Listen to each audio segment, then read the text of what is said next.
My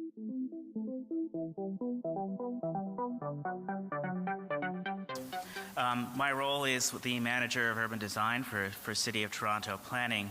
I'm going to be speaking mostly today as the Chair of the Urban Habitat Committee, but I want to give you some context in terms of the background of what we do in City of Toronto Planning. Here's a skyline of our city, and using our 3D model, here's a view of Toronto in about 2006 or so. And this is it today. So you can see the change, the drastic change that has occurred in just 10 years' time, including recently the approval of 3 super tall buildings as well. So how do we accommodate that change and still maintain a high quality of life? Toronto, fortunately, is ranked one of the cities that has the highest livability and quality of life in the world, and that's something that we don't take lightly. So we have to balance this growth with how we can achieve and maintain that quality of life. If I just focus in on one neighborhood, just a couple of blocks, you can again see that change in King Spadina that's occurring in terms of the growth that has occurred. So here's a number of recent developments ranging from Gary Partners to Foster to Hariri Pontarini to Architectonica to Adrian Smith, Gordon Gill, KPF, and Wilkinson Air. So a number of new projects that we see in the city, some at various stages of approvals or under construction or completed. But it's really about this, how these tall buildings meet the street. You know, we ask for now, we secure 1 to 50 scale elevations so that we know and understand and appreciate how these tall buildings meet the street. Our POPS program stands for Privately Owned Publicly Accessible Space. We've added about 1 million square feet of public realm of these types of spaces in the past decade alone. And here's actually some of the corresponding spaces that relate to the examples I showed you previously. So POPs are places that we can enjoy public art, places of relaxation. This is Bay Adelaide Centre. Look at the trees. Those are the trees 3 years later. So you can see the growth of greenery is something that is also an important aspect of our POPs program. Places to gather around by the thousands and watch a hockey game because, of course, that's what Canadians do. And then places of retreat and relaxation. This is 300 Front Street by Tridel, and it was great to collaborate with this developer to create this urban space. The star shows this space, a view down from the CN Tower. There's a city park across the street, so how POPs works with a city park to actually create and be framed by this urban room. And then spaces that actually focus on heritage landmarks. We don't have a lot of heritage in Toronto. We want to make the use of it. And then I'm going to do a plug now for a session that David Pontarini is going to speak, I think in this very room right after lunch on 1 Yonge Street, which is this development. As part of the securing of this plan, for us, it was also about securing this brand new park that's at the base of this development. So thinking about development, but also thinking about the quality of life and how we do that and how we can enhance that these days with green spaces. So now I'm going to put my committee chair hat back on and talk about the work that we have been doing basically for about 1.5 years in the Urban Habitat and Urban Design Committee. And our mandate is kept fairly general because we want to make sure that we can adapt and change that mandate. And that is, our interest is with the role of the tall building within the city and how the tall building relates to quality of life for those that live and work in downtown. So I told you we would keep it fairly general. So here's the committee members as they stand today.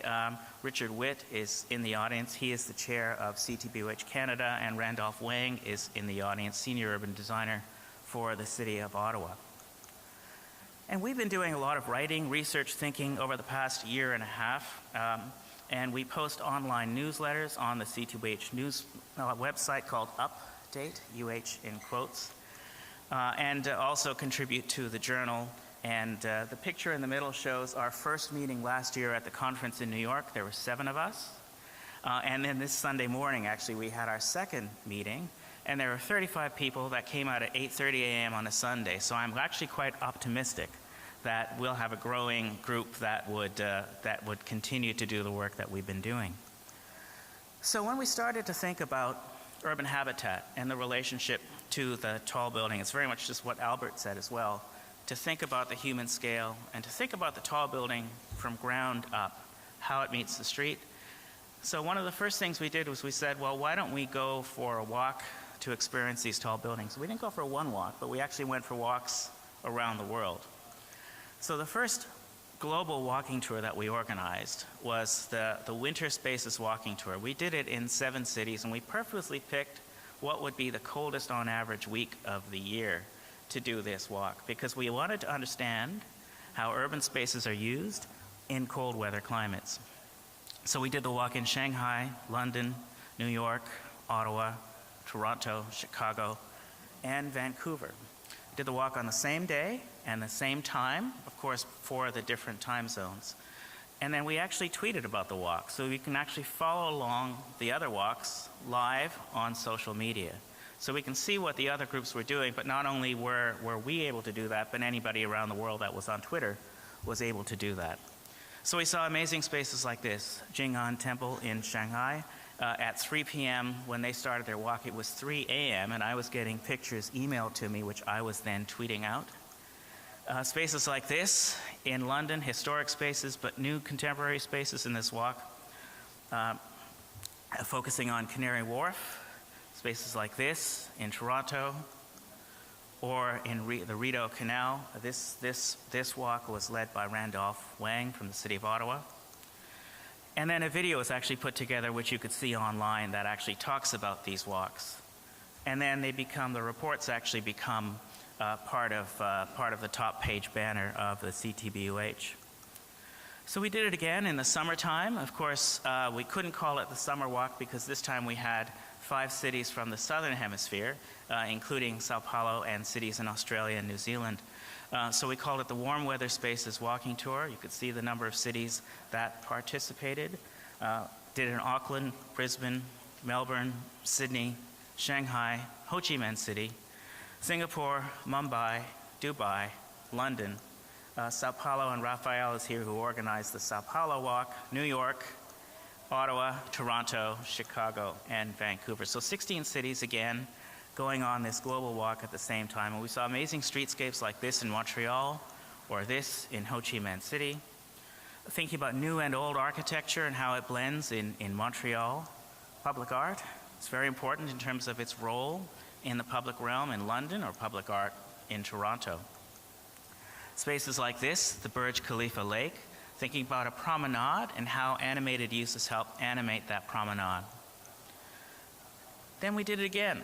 We did a tour this year. And when we were thinking about organizing a walking tour this year, we thought, what could we do differently? We had discussions amongst the committee and with CTBUH headquarters, and it was actually Anthony Wood who suggested, well, why don't you do a walk at night? And we thought that was a great idea. So we organized a tour that would start at twilight or at dusk in each of the cities. In this case, we had over a dozen cities. And we also recorded and thought about what temperatures there were of the cities, because it's important, again, for our thinking to understand what the relationship is to climate and open space. So you could see the temperatures on the left-hand side. And again, we did the tour in Auckland, Brisbane, Melbourne, Sydney, Shanghai, Dubai, London, New York, Ottawa, Montreal, Toronto, Chicago, and Vancouver. And this tour took us from the laneways of Melbourne, which Melbourne is, of course, well known, to watching the sunset from the world's tallest building at the Burj Dubai. Or looking down on the metropolis that is Dubai, and looking straight down at Lake Khalifa, the subject of the previous warm weather tour in Dubai. The basis of classic tall buildings in Sydney, Harry Seidler's office buildings, or new office buildings like 1 Bligh Street by Architectus and Ingehoven in Sydney. Public realm featured around a pedestrian mall in Brisbane, and then some of the spaces as well that are animated with transit nodes, and also incubator office space, and how that contributes to an animated public realm, even after hours, even after work. Fantastic Bund, a citywide space of incredible, spectacular views and vistas looking across the river to the new skyline of Pudong.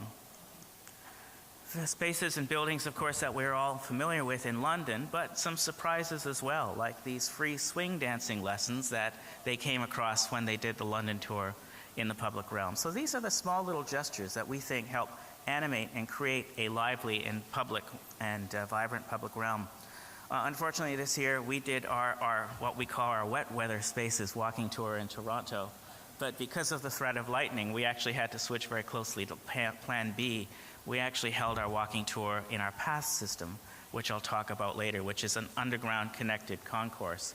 And you can see some of the spaces that we had visited there, including the new atrium of the Deloitte headquarters and its public art, first Canadian place. But when the rain actually did stop, we got to experience spaces like this at Bell Trinity Square. We could walk the labyrinth. Back at Bay Adelaide Centre, we were entertained by an animated bicycle guy doing tricks. And then in Dundas Square, our version of Times Square, we got to see a fire juggling act. Again, not planned, unexpected. And we always end our tours with drinks, and our drinks in this case was at the Shark Club, which you see overlooking this space. Montreal, the new bibliothèque, the new library. Again, animated public realm in terms of fountains, lighting, LED lighting, thinking about how you can actually animate that space. And then in Vancouver, Jack Poole Plaza, where the Olympic torch was for the 2015 Olympics. So now I want you to think about your favorite public space that's surrounded by tall buildings. And I asked that question last year, and the answer was actually quite expected, given where the conference was in 2015 in New York. And that might be a good hint for you. But I asked the question again a lot in the past year, and this is number one. Raymond Hood's Rockefeller Center. And what is it about the space that makes it the favorite? Is it the way Channel Gardens opens up to the larger space? Is it the focal point on Raymond Hood's tall RCA building? Is it the shadow impacts by keeping the low-rise buildings to the south? Is it the Christmas tree, the world's most famous Christmas tree? Is it the skating rink? Is it the outdoor cafe? I think it's all of the above. And these are the ingredients that we have to think about when we're designing and planning for a public open space. So the book that we are working on, which will be finished in 2017, probably the first or second quarter, is called The Space Between. It's organized into small, medium, large, and extra large spaces. And then we have some case studies as well. So I'm just going to run through a few of those. Small spaces we define as under 1,000 square meters or 10,000 square feet. Places in the distillery in Toronto to drink beer outside in December when it's cold, because that's what Canadians want to do. Or this, now I'm getting really stereotypical, but there are these spaces, again, at the distillery that occur. I.M. Pei's courtyard for Commerce Court with seasonal lighting, but again, beautifully proportioned space. And then in Ottawa, a skating rink with LED lighting that helps animate outside City Hall. Windscreens, elements like this, public art that turn into devices that help protect the microclimate for areas, because we have to think again about the microclimate. Plazas, whether they're in Montreal, London, or forecourts in Ottawa, all help to promote the public realm. And then Xintiandi in Shanghai, a series of smaller spaces, but together a larger open space network. And it's this actually that we thought would be one of our first case studies, which would be the Langham and Andaz hotels by KPF.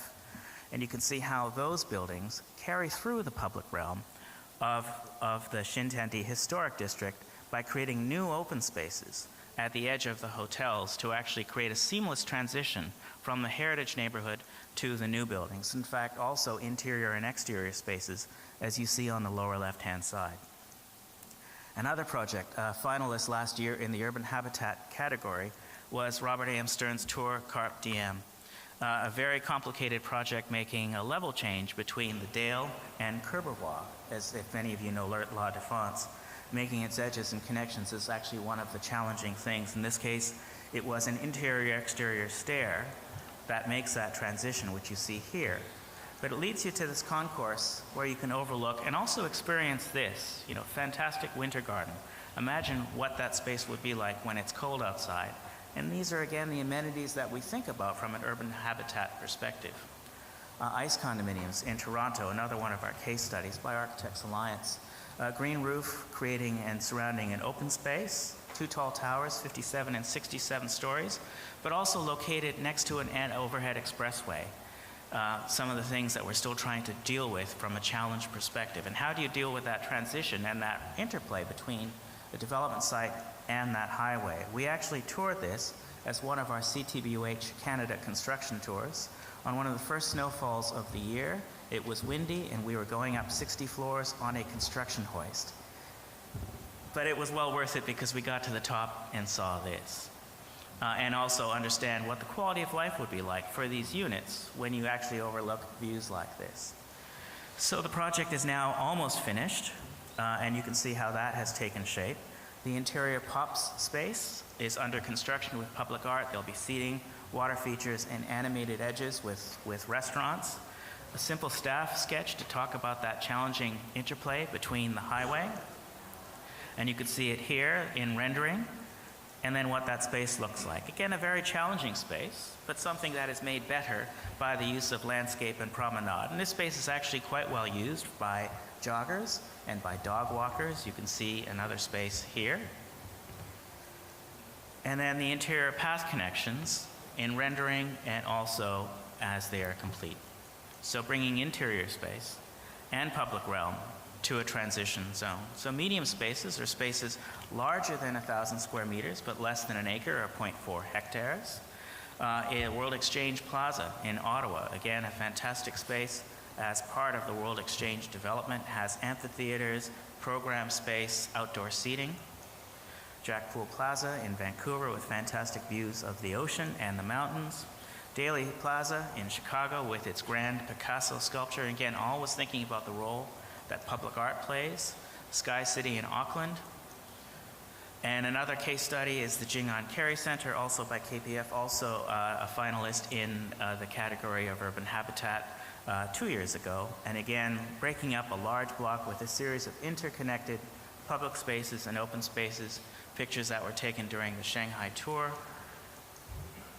And then the fantastic public realm with fountains, historic buildings, and new buildings. Comcast Center in Philadelphia by also Robert A.M. Stern. Interior and exterior spaces with the public plaza and also an interior winter garden, and then animated again with public realm. In this case, you could see the people walking on the tubes above, which is called Humanity in Motion by Jonathan Borovsky. Roppongi Hills, certainly well known for its relationship to Tokyo. Mr. Mori was here at the last conference and talked extensively about this, thinking about how you take that built form pattern of Tokyo and carve it into open spaces and also create space for development like perimeter spaces and interior gardens. And then the Tai Chi garden, which we like so much that we're actually putting on the cover of the book.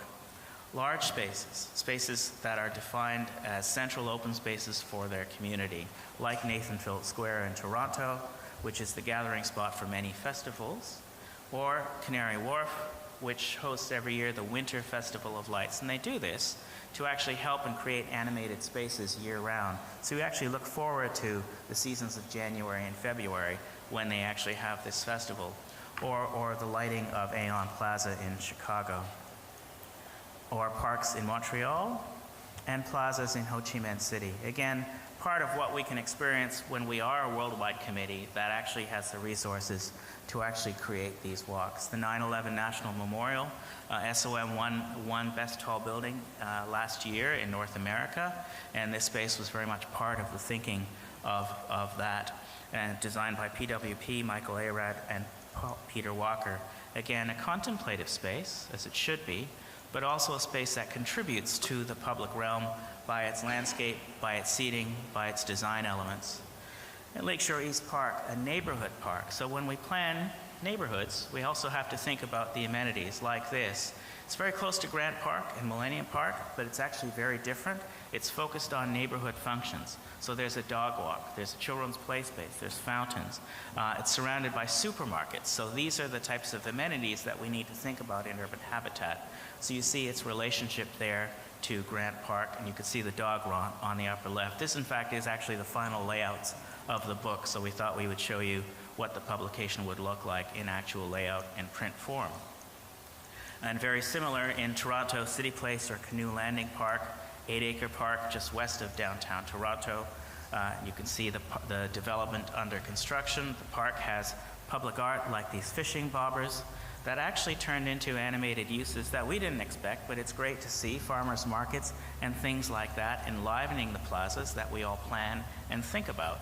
And then connecting through underneath that bridge, which I'll come back, to another pedestrian bridge designed by Chilean artist Francisco Gazatua to a new neighborhood which has just been approved called The Well, mixed-use project with mid-rise, high-rise residential, office space, and retail. And again, another plug for David's session after lunch that's going to talk about this project as well.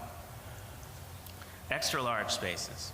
These are spaces of citywide significance that we'll be writing about in the book, including Millennium Park in terms of its animated uses, its skating track, Rideau Canal, and the seawall in Vancouver. Range of spaces that actually helps contribute to the quality of life in our cities. Burj Khalifa Lake, for example, is the central point of downtown Dubai that we saw on the Dubai walking tour. And then we're also comparing Brisbane's Town Reach with Marina Bay in Singapore to think about how these programmed elements help and shape and improve the quality of life for those people that live in these CBDs.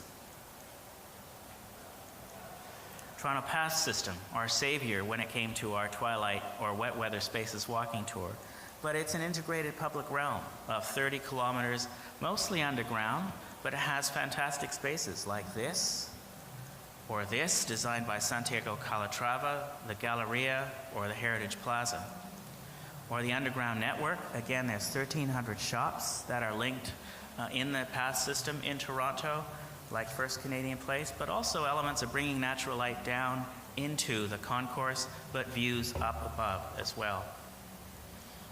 So that's the concluding remark for the space between, and we started to think now about what we're going to be doing as a committee as we wrap up or think about what to do next. And we thought we would be transitioning from the space between to the space within, particularly thinking about units and how they function, quality of life, the different ranges and styles and types of units, but also in terms of communal spaces at height. So this we saw during our London walk, it's 20 Fenchurch. Again, thinking about these programmed spaces or other spaces like this in Singapore, Sky Habitat, and the Pinnacle at Duxton, also in Singapore. So imagine if we do another walking tour where we actually start to think about and go and visit some of these spaces. We think that that would be actually quite extraordinary and quite interesting. I referenced this building before by design concept by KPF with Page and Steel IVI. The bridge that's connecting the two buildings is actually an amenity pavilion. It's a lounge that you can go visit at any time if you live in the complex, and you can enjoy views like this, looking down at the park, beyond to Lake Ontario, and on a clear day to Niagara Falls on the other side of the lake. And then, of course, every amenity bridge has to have a glass floor, so you can look straight down if you choose to do so, to the space below, which again is a pop space that has public art.